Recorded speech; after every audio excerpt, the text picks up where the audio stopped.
Hello everybody and welcome to STALKER 2. In the upcoming series we venture out into the exclusion zone of Chernobyl. Now before we jump straight in, I want to make sure we're on the same page. This playthrough will be an immersive one. I won't be rushing through the story and won't be making super fast progress. I want to show you the twisted beauty of the zone, all the side quests we can get our hands on, and most of the well-crafted locations. We'll be uncovering most of the map and meet a lot more people than you think even exist. This isn't a playthrough per se, more of a new life we'll be living in the zone. Now to the twist. For the last few weeks I have slowly crafted a challenge list with things that I want or don't want to do to make the game more challenging and limited. Let's get to the rules.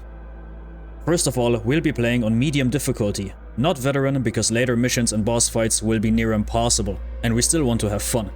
We will not be buying ammo from vendors or stalkers alike, we have to loot it all. While we only loot ammo, we're only allowed to use regular ammo, no AP, flat, expansive or other. The downside of course is the minimal damage we deal per bullet, especially against armored enemies, but one thing that'll even it out is the fact that our weapons won't wear out too fast. And yes, special ammo breaks your weapons a lot faster. Looted weapons are only allowed to be sold if they have over 44% durability. Why 44 you ask? That's the average I calculated of around 100 looted weapons that had orange durability in my old save file. If we still get too many weapons meeting that number, we'll increase it in the future. We're not allowed to use snipers of any kind and also no grenades, grenade launchers or rocket launchers. Since I don't know what they put into medication these days, we won't be taking any kinds of meds, meaning no Anti-Rad, no Psi-Block and no Vinca. Hercules is allowed but only if necessary, when we have to haul a lot of loot back and need more carry weight. To reduce radiation, we are allowed to drink vodka, however, because it has the downside of making us drunk for a short while. We'll only be using regular medkits, meaning no army or scientific kits. Stamina is a big part of the game and will save your life, but it runs out eventually. Since we don't want to have high blood pressure and pass out at some point, we won't be drinking any energy drinks. Instead, we'll be drinking water to replenish stamina. It's less effective, but won't give us cardiac arrest.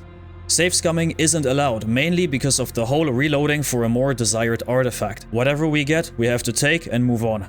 Speaking of artifacts, we're not allowed to sell them because they make a lot of money. We will be hunting for them though, because there are special ones we want to have. What we're also not allowed to sell is weapon modifications and attachments, because they also make a decent amount of money. While looking for artifacts, we have 4 different detectors to choose from.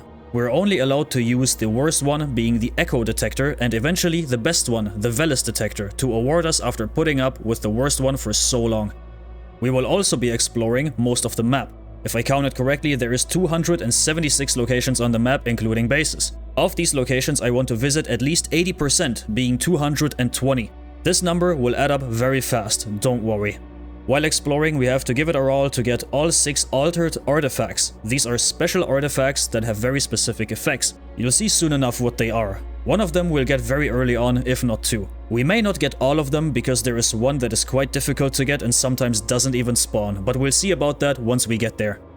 We are allowed to get quote-unquote endgame gear after roughly the halfway point in the main story. I picked the Dawn of a New Day mission for that. In combat, we're not allowed to use the lean mechanic to reduce our hitbox. If our character leans next or over things himself while we aim, that's allowed, although I will try my hardest not to make that happen too often. And last but not least, animation cancelling is not allowed. You can see it on screen right now. Eating, drinking and healing can be animation cancelled, and we won't be having that. You need to heal during combat, better watch the entire animation. There's options I have changed too, but we'll get to that in-game.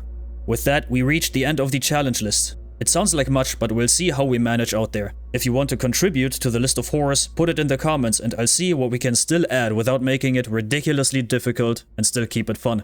Thank you for watching, and we'll see each other on the other side. Please enjoy.